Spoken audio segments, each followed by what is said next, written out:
into the drafting phase real quickly, but let me just quickly talk about the Philippines versus Indonesia side, because Philippines, you guys focus so much onto macro, but in the meantime, Indonesian focus so much onto micro, which plays very well into Dyron knowing just how far he can stretch his heroes, while in the meantime, when it comes down to FLCN, he just knows exactly when is the right time to sacrifice himself. And that's why it's no surprise that Team Falcons respected the hell out of Dyron's Hilda, because FLCN needs to have a lane where he isn't bullied. As much as we love the macro, the Filipino playstyle has always been one of the reasons why the macro is so good is because we look at the EXP lane matchup so well. We want to make sure our EXP laners, if they're not winning the lane, is at least stabilizing it so that there's no clear advantage for the opposing EXP laner.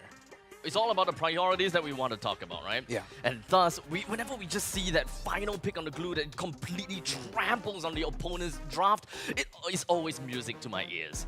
But in the meantime, ladies and gentlemen, let's take a look at the drafting phase with Team Falcons. First pick, RRQ Hoshi. Second pick, and so far we've got the Hilda, Yves, Harith, Fanny, and Granger already banned out. So much respect from both these teams. RRQ Hoshi too, the Granger ban here to Super Marco.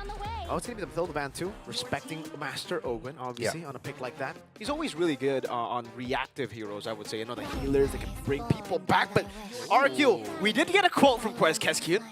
We did just interview him yesterday, and he did say, yeah, I don't know about the Juicin. I don't know why teams keep on banning her, because it's counterable. So, hey, RQ, this is where you kind of prove that, right? For Keskian, this is kind of where you prove it, because you're up against Team Falcons, so far undefeated in Group B. And you've just given few the juice in. So let's see what they utilize to counter it. Maybe another Sicilian, or do they just go for the good old Suyo and Badang first, but Farsa. That's the most picked hero for them. They take away the Badang from FLCN, so also respecting the EXP lane matchup. So let's see what the new EXP laner is going to come up here in terms of the matchups. And what's going to be paired up with the Juicin. Joy does get picked up by Team Falcon, so they already show that, well, when you have the Juicin on your side, it would be very good to have a Joy because your Juicin isn't the main source of magic damage. It will be the jungle Joy, and the Phoveus is good. And especially when it comes down to picking up a Joy, if you're expecting the opponents to play a Farsa in this case, you're kind of happy to pick up the Joy for yourself. Yeah, and there's a Sicilian that Mirko pointed out. So now RRQ Hoshi are going to the second phase with a capability to flex that Badang into either the Roam or EXP. It was Coach Keskian himself who did also mention that it is a very flexible hero.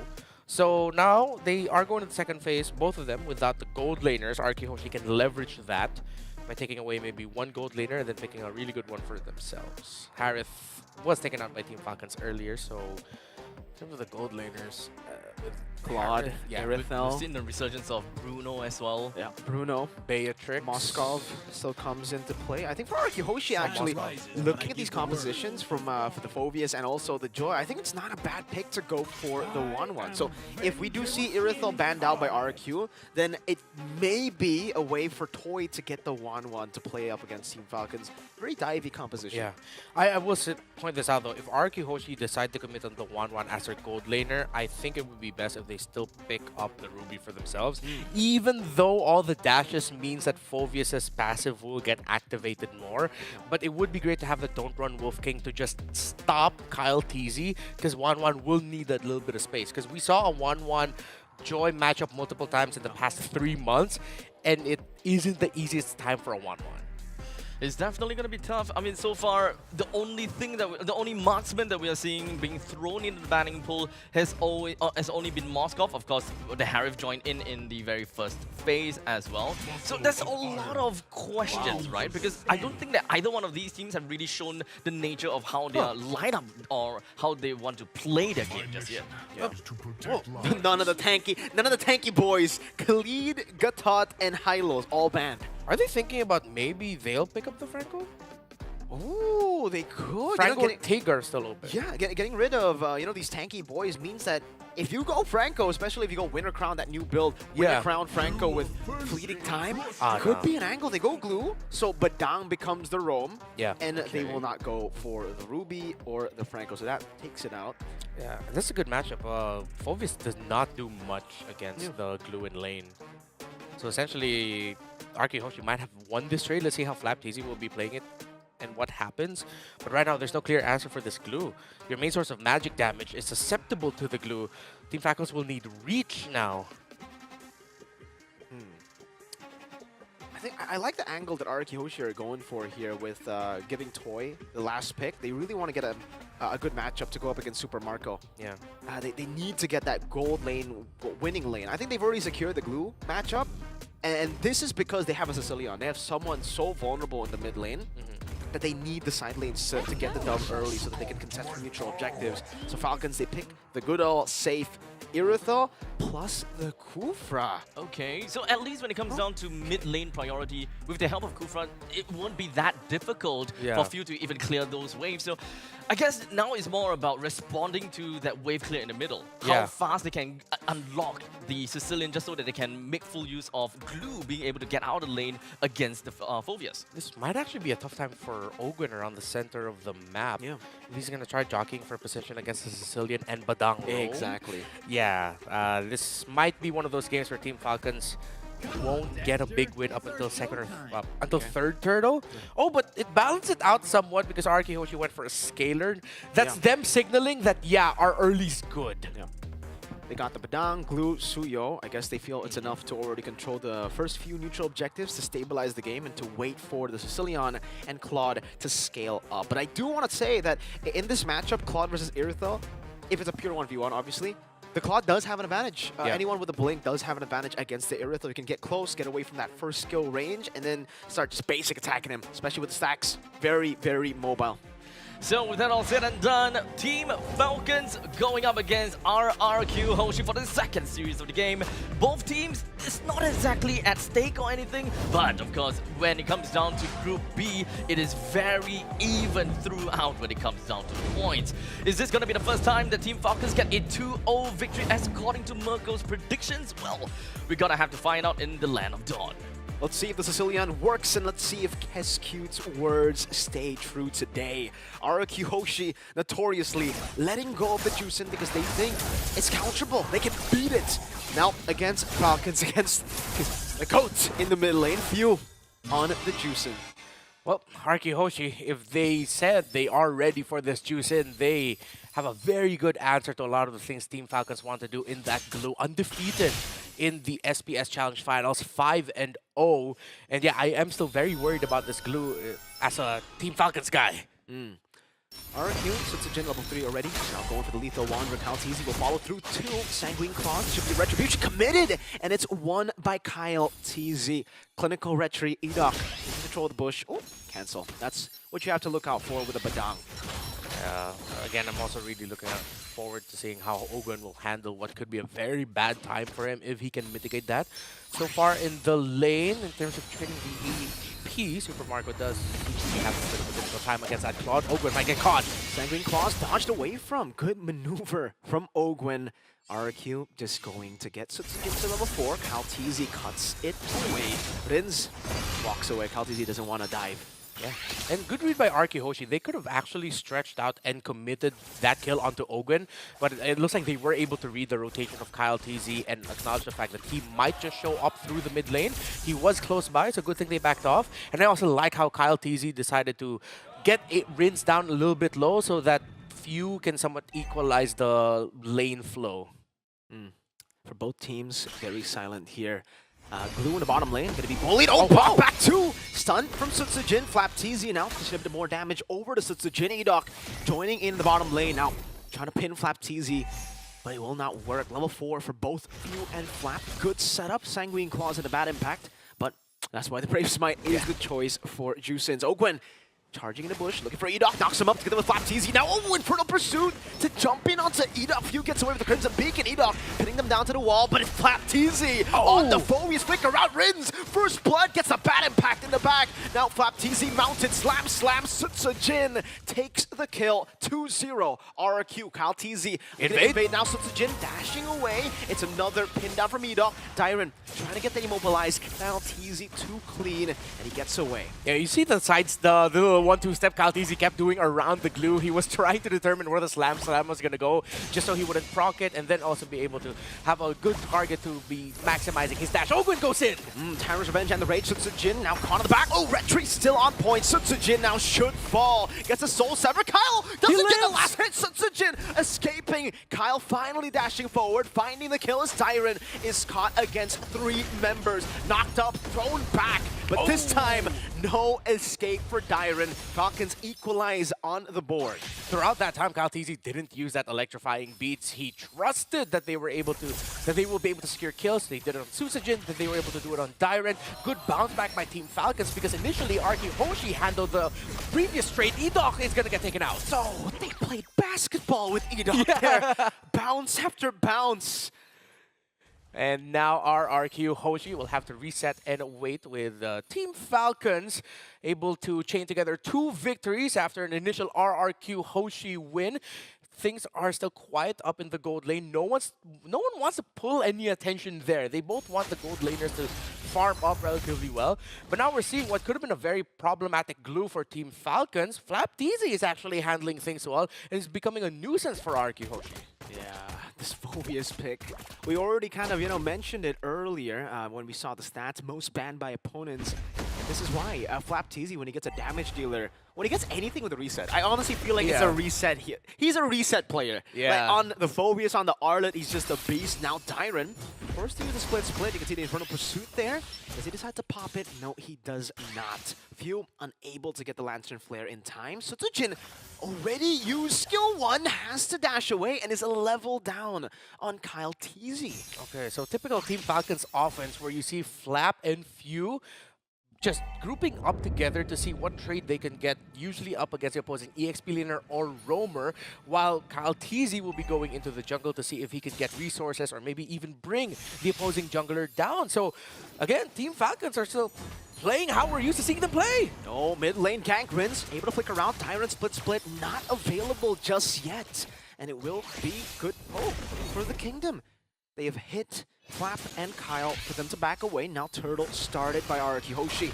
Lantern Flare over to Dyron. Now in the back, it's in front of Pursuit. Over to Sutsujin, chasing him forward. Sutsujin, Soul Sever, and the bad impact actually does whiff. Sutsujin still able to find a kill. Dyron already mounting Owen. Good flicker out from the Slam.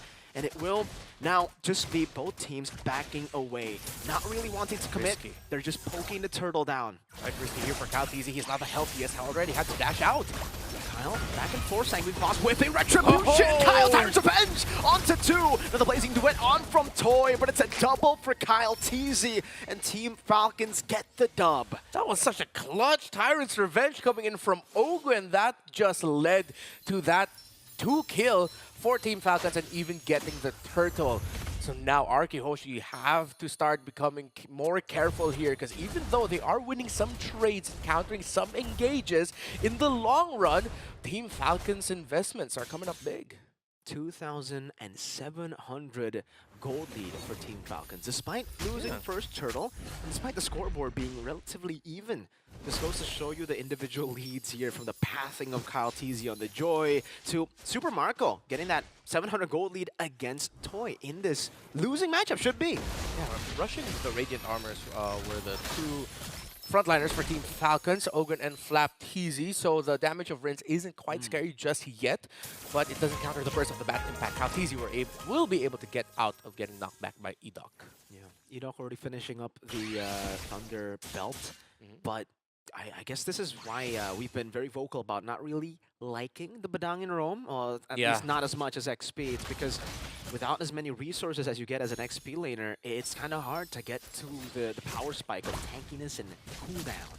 Yeah, and at the same time, I feel like Badang Rome really is best paired with a burstier type of mage, while the Sicilian wants the scale, wants some time. It's worked out for them in some previous trades, but now as we reach a mid-game power spike for Team Falcons, we're starting to see that if it isn't close and without the items, and if their opposing team has the items, you're not really seeing that much between the combo of Badang and Sicilian.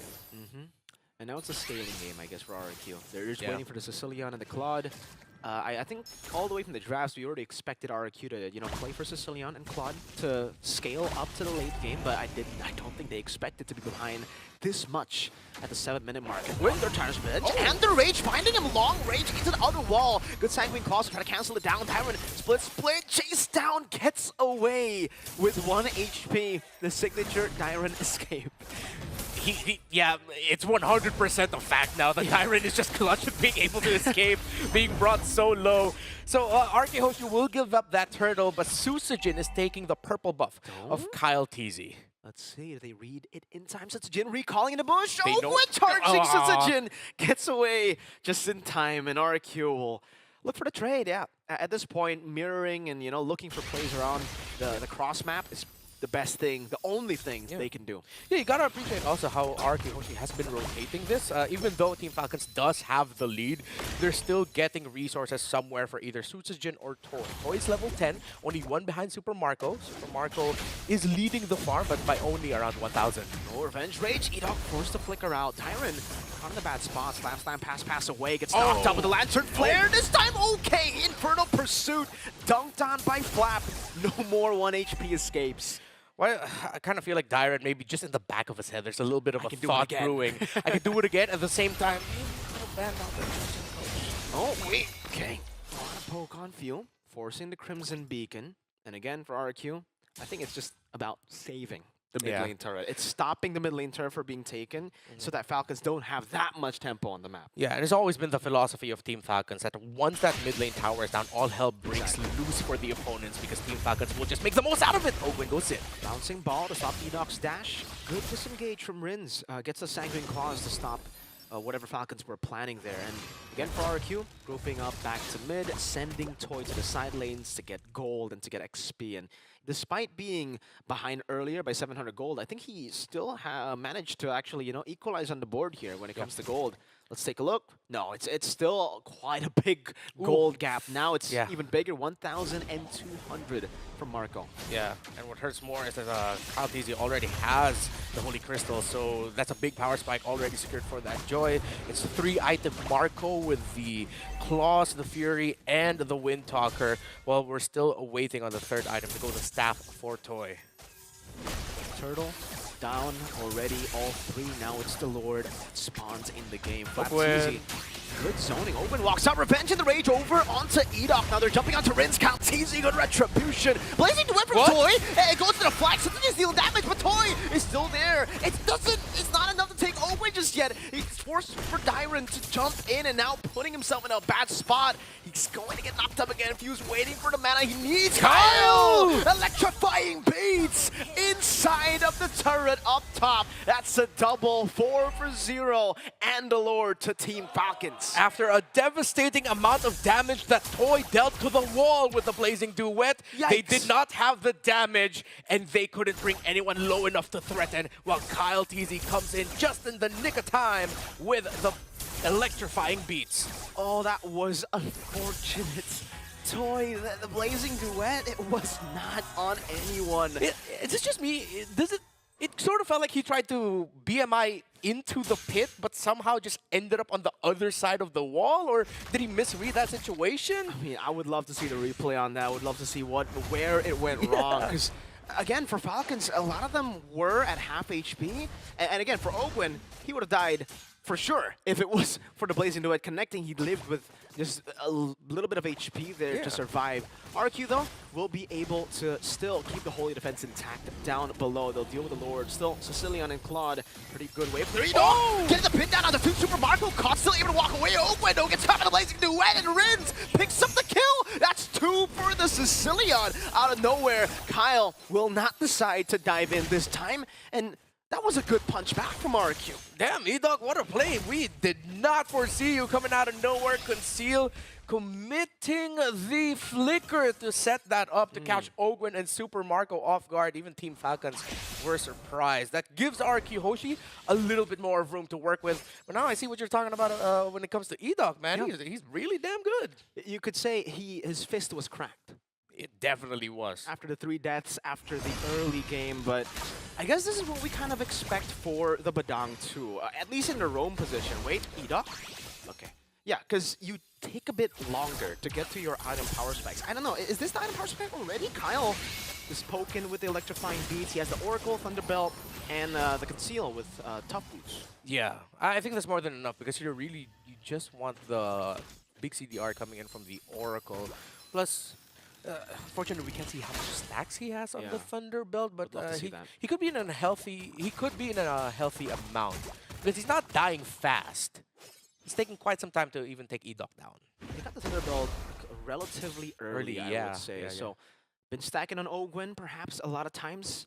Yeah, again, this is a pick where when you get Thunderbolt, the stacks can go crazy. You get a stack for every single first skill you throw that lands. So, yeah, quite easy. Oh, speaking of stacks, Rins is starting to deal quite a bit of damage. That's both the front lines of Falcons taking a Sanguine Claw, bad impact, down to half, forced to regen. Yeah. 3 items of the Sicilian already has a crown toy. Okay, Edoc, a little bit deep. Oh, we goes in! Charge bench and the rage! Now Super Marco coming in, blazing too well with the crowd! Dealing damage, not enough to take anyone down. Kalteezy is godlike. Edoc almost brought back by that Crimson Beacon. Somehow Ogwen and Flap are the ones that live with a sliver of HP. They survive long enough. Sutsujin, if he tries to steal this, it might be a little bit too much. But with frontliners unhealthy, Team Falcons are still taking the slow approach, respecting the Badang and the Suyo and what they can do. Okay, Kyle, electrifying beats are ready. I don't think they'll go for the steal. Yeah. It'll be free for Team Falcons. And 12-5, still massive gold lead here for Team Falcons as they now look to siege again. But what is going to be the angle to attack the Sicilian and Claude in the base? Yeah, they have to try and see if they can slow front to back it. It'll be way too risky at this point. Although Kalteezy will have the damage if he can get to Rins to burst him down. But that's such going to be a big trade reliant on if you get to take the glue and the Suyo and the Badang all down. The Sicilian at this point already has 3 items. The Wand, the Lantern, and the Divine Glaive as well. No wonder why Rins hurts. And I'm pretty sure he has hella stacks. Could be at around 220 or 220 despite them losing out in the early to mid. Item-wise, he's doing good too. Great farming so far. Actually, ahead of the Juicin currently on the Sicilian. Suyo sent up top. This is an enhanced Lord now coming to march down to the bottom lane. Should be able to get a charge as Ogwen charges the Tire's Revenge as well. 2 sides being attacked. Sutsujin up top and down below. Ogwen decides to go for that, gets punished for it. Immortality down. Tyron looking for Slam. Oh, doesn't get the Tire's Rage. Oh, Super Marco almost got rid of Toy PMI. Fade away from Super Marco. And RRQ Hoshi are just going to be waiting in. That's an entry coming in by Kalteezy. Sutsujin trying to go after Super Marco, but Sutsujin will fall to the hands of the GOAT. View down below. That's still a wave that they are trying to utilize. Marco up top, trying to siege it down. Kalteezy looking for the stacks again. Purify out of the Sanguine Claws. Barely able to escape. RRQ keep their base turret in the mid lane intact. But man, was that close. I did not expect Ogwen to commit that Tyrant's Revenge. A little bit too greedy. Immobilized right away, but Kalteezy finds Edoc, and Edoc's low. Oh my god, the knockup gonna do it! Oh, the Sky Piercer stack for Few. Now the dive in. Tyron able to punish Marco. Still, split, gets away. Every time, Tyrant, every time. And Toy is just trying to defend and succeed. He will. Team Falcons, though, is in an insane lead against RRQ Hoshi. Lord advantage. 2,036 gold diff. It's a negative 177 for the XP diff, but they got 2 turrets. That practically 3. That turret in the mid lane is a basic attack or 2 basic attacks away from being taken down. And again, for base turrets, the side ones are the most important ones to create that slow push in the far lane. And for Falcons, they're going to be happily taking the Lord right now. I mean, 16 seconds on the Lord. It's a slow push down below. Toy cannot handle it alone. I don't think they can do it fast enough. Yeah, they shouldn't get out of the base here. They can try to get vision, but at this point, committing a full fight is going to be so risky, especially if they do it at the time where Super Marco is just hovering around the mid. And this is another classic Team Falcons play, despite them being in the league. Ogwen and Super Marco pairing up together on the bottom side, opposite of where the Lord is. They're trying to see what they can get there. They're looking at the purple buff timers at the same time. So this is just old school Team Falcons that we're seeing. And now the threat of Super Marco split pushing means that RRQ Hoshi need to see that they actually cannot get any information where the Irithel is. High chance that that means Irithel is not close to the conceal. Lord. I think they use the conceal over to Rins. Heavy crossbow as well. Flicker out from Rins in the mid lane, almost getting caught. But there's a fight here too. Edok gonna be caught in the electrifying beast. Flicker to the wall. In front of pursuit from Flap. Up front, down, back again to Dyron. 2 for 0. A forced error from both sides of the map by Team Falcons. Yeah, and that was such a good read because they know that the Sicilian in every team fight is their biggest problem. All the damage that Rins would dish out. So doing what Ogwen and Super Marco did, the conceal to find Rins, at the same time Team Falcon said, oh, the Sicilian's out here, cool, we'll just go ahead and fight this despite it just 3 versus 4. They could handle it. And now with a Lord that they have with 3 waves, that mid lane turret will be taken down. Kaltizi and the stacks to zone them away. RRQ, do they have what it takes to defend against this siege now? Well, as long as Rins puts himself in a very healthy position, they should have it.